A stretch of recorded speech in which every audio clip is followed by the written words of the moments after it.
오늘 여러분과 함께 나눌 이야기는 참으로 무겁고도 가슴 답답한 심정으로 준비했습니다. 진짜 이제는 질린다는 말이 절로 나옵니다. 긴 말하지 않고 단도직입적으로 말씀드리겠습니다. 이재명 정부의 성공 좋습니다. 대통령께서 알아서 잘하십시오. 하지만 우리는 지금 민주당을 지켜야 합니다. 민주당을 지키지 못하면 이번에 정말 큰일이 납니다. 그동안 우리가 우연이라고 생각하며 넘겼던 수많은 일들, 이제 더 이상 우연이라고 할 수 있는 것들이 완전히 사라졌습니다. 이재명 대통령은 이번 당무 개입 논란으로 인해 분명히 정치적, 법적으로 큰 문제가 생길 것으로 보입니다. 지난 주말 사이 민주당 내에서 거대한 논란의 중심에 선 인물이 있습니다. 바로 정민철 최고위원 후보입니다. 그의 정치자금법 위반 의혹으로 온 언론과 커뮤니티가 시끄러웠는데 어제까지 벌어진 일련의 과정들을 지켜보면 참으로 가관이라는 생각밖에 들지 않습니다. 이 이야기가 처음 공론화된 곳은 민주대남이라는 민주진영의 유튜브 채널입니다. 최근 보다 객관적이고 날카로운 공개 비평을 위해 채널명까지 변경한 곳인데, 이 채널에서 정민철 후보의 정치자금법 위반 소지에 대한 구체적인 문제 제기가 처음으로 흘러나왔습니다. 이어서 확인해보니 깨어있는 대구 시민들 같은 다른 진보 성향의 채널과 커뮤니티에서도 동일한 맥락의 의혹이 일제히 제기되었습니다. 이들이 제기한 문제의 핵심은 의외로 명확하고 간단합니다. 정민철은 이번 전당대회에 최고위원으로 출마하겠다고 선언한 예정자였고, 현재는 공식 후보 등록을 마친 상태입니다. 선거에 출마하는 후보자로서 선거 자금이나 후원금을 모집하는 것 자체는 법적으로 허용된 행위입니다. 하지만 문제는 그 방식에 있었습니다. 정민철 후보가 후원금을 다른 곳도 아닌 본인의 개인 은행 계좌로 직접 받았다는 사실이 확인된 것입니다. 이는 대한민국 정치자금법상 가장 대표적이고 치명적인 위반 소지가 있는 행위입니다. 우리가 흔히 보는 정상적인 후원의 계좌를 떠올려 보십시오. 국회의원 아무개 후원회 혹은 아무개 의원 후원회 같은 명의로 되어 있습니다. 이것은 후보자 개인의 기분이나 편의에 따라 정하는 것이 아니라 법적으로 엄격하게 정해진 절차입니다. 정치자금법에 따르면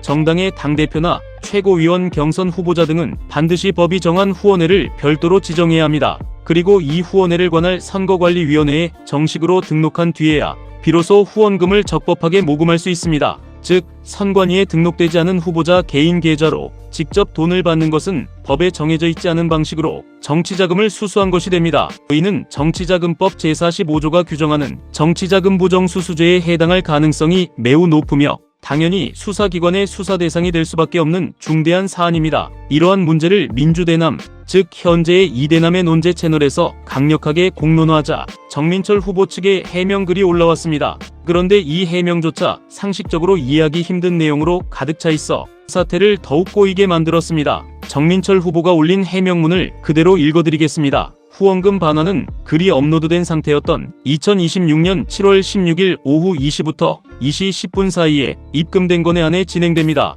해당 시간 외 입금 내역은 반환 대상에 포함되지 않는 부분 양해 부탁드립니다. 시청자 여러분, 이 문장이 무엇을 의미하는지 이해가 되십니까? 한마디로 요약하면 자신이 지정한 특정 10분 동안 들어온 돈만 돌려주고 그 외의 시간에 개인 계좌로 받은 돈은 돌려주지 못하겠다는 뜻입니다. 정치자금법의 기본을 아는 사람이라면 누구나 실소를 금치 못할 해명입니다. 정치자금법은 수수행위 자체의 위법성을 따집니다. 돈을 나중에 돌려주든 돌려주지 않든 법적 절차를 무시하고 개인 계좌로 자금을 수수한 행위가 성립한 이상 이미 법 위반의 소지가 발생한 것입니다. 그렇기 때문에 이런 중차대한 문제가 발생했을 때는 즉시 전문 변호사에게 상담을 받고 법률 전문가가 안내하는 엄격한 절차에 따라 사태를 수습했어야 마땅합니다. 하지만 정 후보가 내놓은 해명은 누가 보더라도 법률 자문을 거친 글이 아닙니다. 만약 이것이 정말 변호사의 자문을 받아 작성된 것이라면 당장 그 변호사와의 계약을 해지해야 할 수준입니다. 오죽하면 일각에서는 변호사가 아니라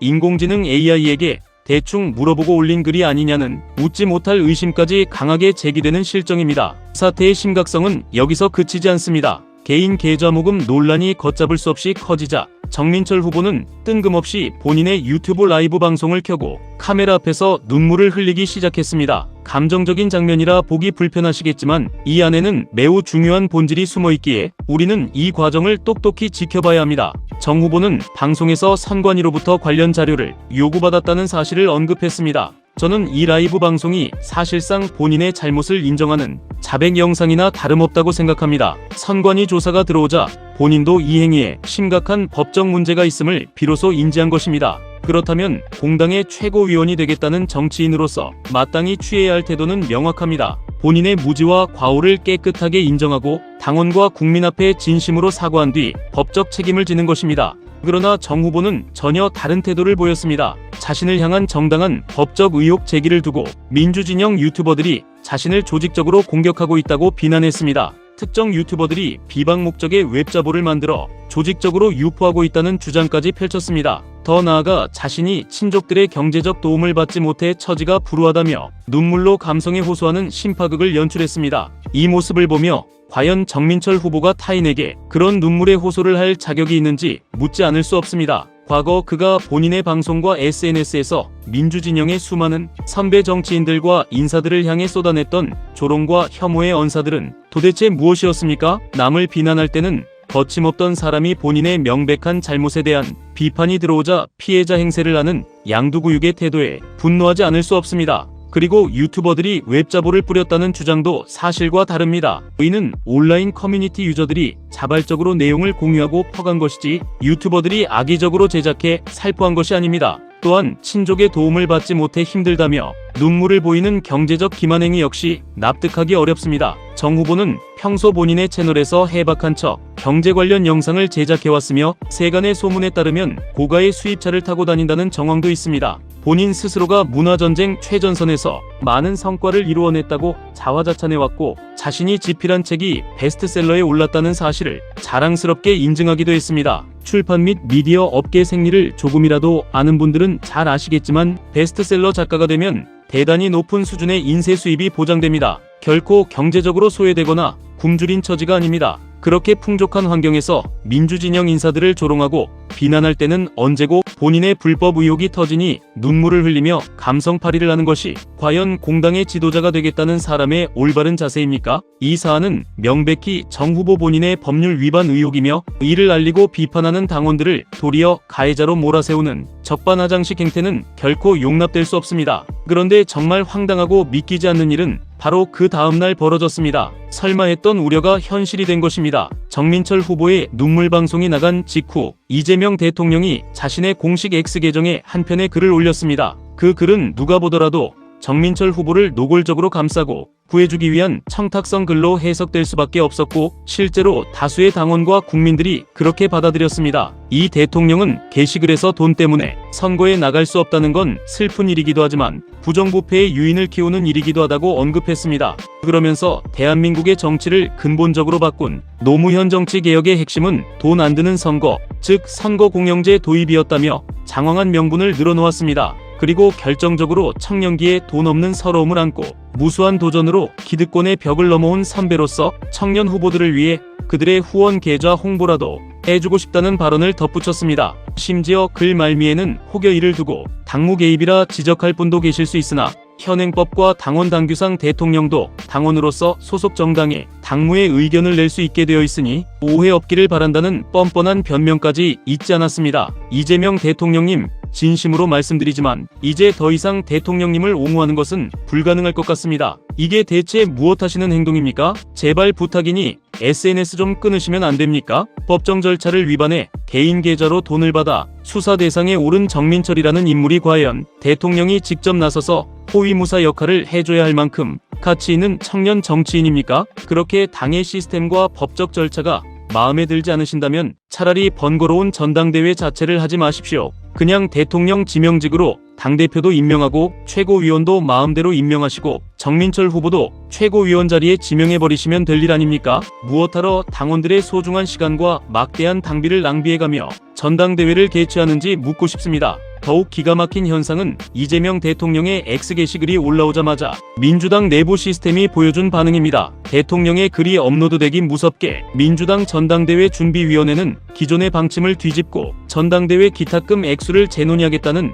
공식 발표를 내놓았습니다. 대통령이 청년 후보들의 경제적 부담을 언급하자마자 당의 기구가 마치 군대처럼 일사불란하게 움직인 것입니다. 이것이 당무 개입이 아니면 도대체 무엇이 당무 개입이란 말입니까? 그동안 우리 민주당원들은 당의 화합과 정권의 안정을 위해 수많은 부조리를 보고도 참아왔습니다. 하지만 이제는 당 내부에서조차 이번 당무 개입의 수위가 과거 윤석열 정부의 당무 개입 논란보다 심하면 심했지 결코 뒤지지 않는다는 탄식이 쏟아져 나오고 있습니다. 도대체 왜 이렇게까지 당을 사유화하려 하시는 겁니까? 사태가 이쯤 되니 정민철 후보는 기가 살아서 또다시 자신의 SNS에 신나게 게시글을 올리며 비판자들을 조롱하고 있습니다. 정말로 사태의 심각성을 느끼고 자숙하는 사람이라면 자중하는 것이 정상인데 권력자의 뒷배를 확인하자마자 기고만장해진 모습입니다. 결국 이러한 일련의 사태는 유시민 작가가 과거에 내놓았던 날카로운 분석과 정확하게 맞아떨어집니다. 과거 유시민 작가는 이재명 대통령의 행보를 두고 매우 심각한 지점이 있다고 경고한 바 있습니다. 유 작가는 이 대통령이 모든 중요한 의사결정권자의 위치에 오직 자기가 원하는 사람, 자신의 입맛에 맞는 인물만을 배치하려 한다고 분석했습니다. 대표적인 사례로 지난 서울시장 민주당 후보 경선 당시 대통령이 SNS를 통해 특정 후보를 대놓고 띄워줌으로써 경선의 공정성을 완전히 무너뜨렸던 불공정 경선 사태를 꼽았습니다. 대통령이 뒤에서 밀어주는 불평등한 게임에서 민주주의 시스템은 작동할 수 없습니다. 저 역시 유시민 작가의 의견과 전적으로 동감하며 이재명 대통령이 제발 당내 정리에 직접 간섭하는 행위를 중단해 주시기를 강력히 촉구합니다. 지금 우리 민주당은 안팎으로 위기입니다. 가뜩이나 최근 검찰 개혁 이슈로 나라 전체가 시끄럽고 당원들의 피로감도 극에 달해 있습니다. 검찰 개혁을 최전방 기치로 내걸고 당선된 인물들이 정작 국회에 입성한 뒤에는 갖은 핑계를 대며 검찰 개혁 법안에 태클을 걸고 있는 모습만 봐도 당원들이 받는 스트레스는 상당합니다. 이런 중차대한 역사적 과제와 당내 배신 행위에는 철저히 침묵을 지키던 분들이 고작 법 위반 의혹에 휩싸인 평론가 출신 후보 한 명이 방송에서 눈물을 흘렸다고 해서 대통령이 직접 SNS 글까지 써가며